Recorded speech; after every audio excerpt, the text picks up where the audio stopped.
Cooperative Governance and Traditional Affairs Minister Velenkosini Hlabisa has revealed his department's desire to dissolve dysfunctional and underperforming municipalities and also put them up for re-election. He also added that residents can't afford to wait until 2026 for the election of new political leadership. The minister joins us now to elaborate on his plan of action. Minister, good morning to you.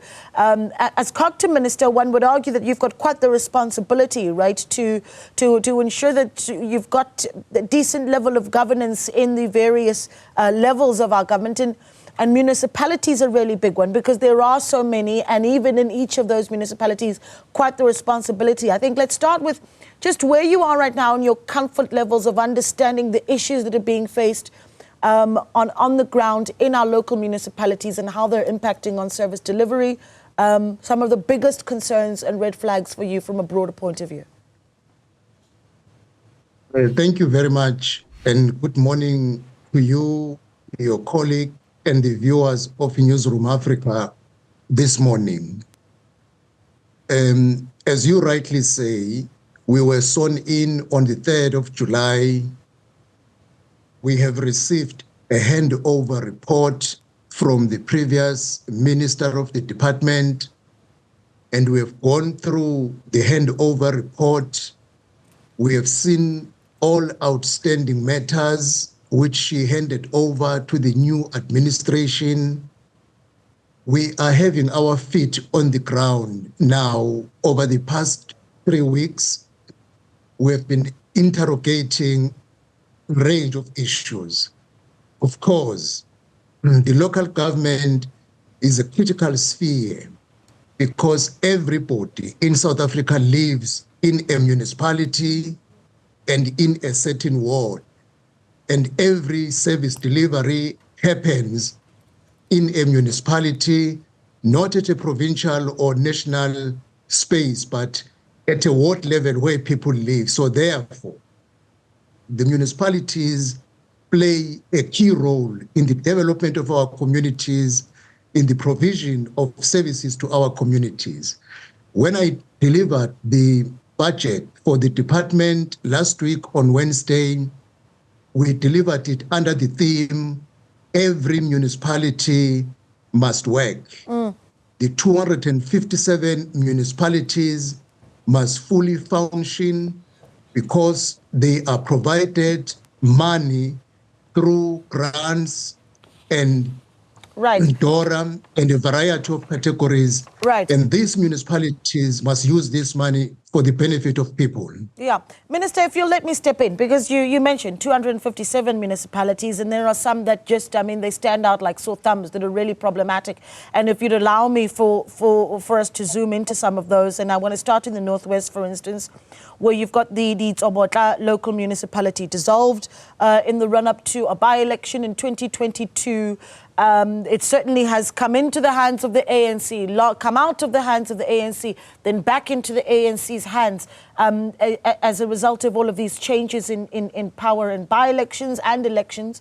And I wonder how you hope to resolve the challenges of the Tsobotla local municipality. It certainly is one of those that is described as dysfunctional and chaotic. At some point, this idea that it even had parallel speakers and parallel councils. Is a re-election really the answer in a municipality that has seen re-elections before? I think let us not jump to the conclusion.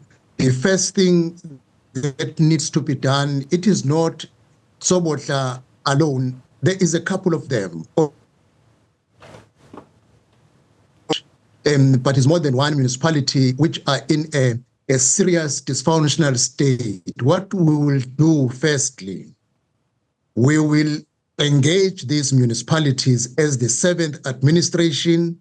We do have a report in front of us, but we cannot just take an action having not engaged them to find out on our own what support do they need politically, administratively, technically, and financially. Once they have indicated the support they need, we will provide that support and put timelines in order to see whether there is a turning point or not. Of course, if after every effort has been done and there is no progress, there is no cooperation, you can't keep people for 5 years in a municipality that is refusing to function and remain dysfunctional. There should be an opportunity given to people, and you cannot say they will always vote the same. They demonstrated on May 29 that people can change their vote and vote the other way around if they don't see progress. Yeah. But that will be a last resort. Firstly, engage them. Yeah, the reason why I raise this particular municipality is because just recently, I mean, certainly last year, there were conversations about this being a municipality that was struggling to pay workers for more than 5 months. That was in 2022. Ditsawatla failed to do that. Unfortunately, though, Minister, it's not the only municipality that is failing to pay its staff. Kopanong, in Kharib, struggling to pay workers. As of May this year, workers lamenting the pain of enduring months late payment or non-payment of salary and the hardship they're subjected to. And there are so many of these municipalities where we can speak to. I mean, for one, there is and I want to give you a list so we can talk about the next point. Mafube, councillors, for instance, at that local municipality, in that area, councillors owing hundreds of thousands for services, allegedly not even paying the pension funds of workers at that municipality. At what point is the crisis level that says, okay, now we need to step in as quickly as possible? Because you're talking about having to consult the leadership of these municipalities first, which doesn't, I imagine, is not, you know, a quick fix that you're going to be going in there with consultations first, while workers are struggling to access monies. There is no way, my sister, that can be a shortcut of taking an action having not engaged the people involved. This will be done as a first priority. As I said, the dysfunctional municipality will receive our first priority because we know they are in a crisis stage. We just got into the office on the 3rd of July. Any shortcut will be a disaster. We need to involve them, get them along with us, so that when you take a drastic action, you say, even in your conscience, I engage these people, I try to give support in a short space. Within a month, we realize they are not cooperating, we are calling meetings, they are not coming to meetings, we are trying every effort, they are not responding, and a recommendation will have to be made to be discussed at the cabinet level, because all of us across political parties in the government of national unity, our wish is that people of South Africa must receive the services. When you are elected, perform your duties. There is no point while you should remain in power or in a position if you don't perform your position. But firstly, engage Salcam, engage Imatu and SAMU. This can be done within a month because we have a clear view now, even of which municipalities are in a serious dysfunctional state, and they will receive our priority so that a quick decision is made to fix them. Can you give me your top 5 municipalities that are a big concern to you? It will not be fair to shout to the municipality in the public domain having not involved them. I think it is respectful enough to say we have a report, we will engage these municipalities, and we will make the public know where is our point of departure, having done the groundwork, so that we do not antagonize people by shouting them in the public media, having not engaged them. Yeah, the reason why I ask, Minister, is because you are fairly new in the post, and one wonders, you know, just in the time that you've been in that position, just how much granular work you've done to really understand what's happening at all of these municipalities. That's why I ask about the top 5, but you're not going to give them to me. So I'm going to move on. How much? Wait. Yes. Just a minute. I'm not new in the local government. I have 24 years experience in the local government. I know what is happening in the space. it is only in the ministry where we have found ourselves on the ground and we are grasping issues very well, because it's a space I know very well. All I'm saying, out of respect, it would be unfair to announce these municipalities having not even made an attempt to engage them to understand their situation. I might be antagonizing them. Okay, well, let's talk a little bit about the politics then. I mean, you certainly, we can all agree that GNU politics have become a big feature of where we are right now as a country. The question remains how that level of politics trickles down when we get to local government level, right? So what are the GNU conversations that are taking place in municipalities, for instance, that are struggling? So I made the example of Newzroom earlier that has had, I suppose, some power held by EFF, some held by the ANC, depending on when you were stepping into Newzroom local municipality. Now that we have GNU politics, what does that mean? Are we likely to see the EFF frozen out of local municipalities where they do have some representation, as they are not part of the government of national unity?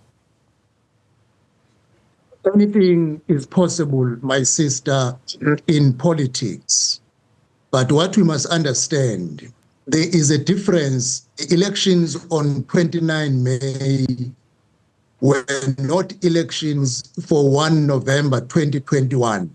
Functional municipalities with a different combination of political parties. You may see them finishing the term up to 2026. But dysfunctional municipalities, as a result of coalition involving different political parties, not as similar as the government of national unity, the logical thing is that parties in the government of national unity should intervene and make those municipalities functional and cascade the unity that is at a national level down to provincial, as it has happened, and down to the local government sphere. But it is not always the case. But when circumstances dictate, surely the political leadership must make a conscious decision to fix the dysfunctional coalition government if they are not aligned according to the government of national unity. Are you concerned about the trickle-down effect for you? Should GNU at a national level face some challenges? I mean, certainly the ANC and Democratic Alliance relationship and Gauteng, for instance, not necessarily looking like what it does from a national point of view. Some pundits and even those now in the opposition saying they don't see this GNU lasting more than 2 years. If that is the case, what does that mean for how you are then able to deal with those politics at a local government level, Minister? The coalition government, my sister, is a government of engagement and engagement over and over, where you try to get a common ground. There are countries who have 100 years under coalition government. They are successful and stable. Those who doubt the government of national unity, I think it is up to them. From where I stand, we made a commitment, all of us in the GNU, that want to take our country forward. Whenever there is a problem, we will go to the broad drawing board and engage each other and find a common ground at a national level, at a provincial level, as well as at a local government level. To me, the prospect of success is great, because this is the will of the people of South Africa, who said work together, find each other, get a common ground, take the country forward. Yeah, of course, you do have quite the massive responsibility on you, Minister, and thank you so much for your time. We really do appreciate it.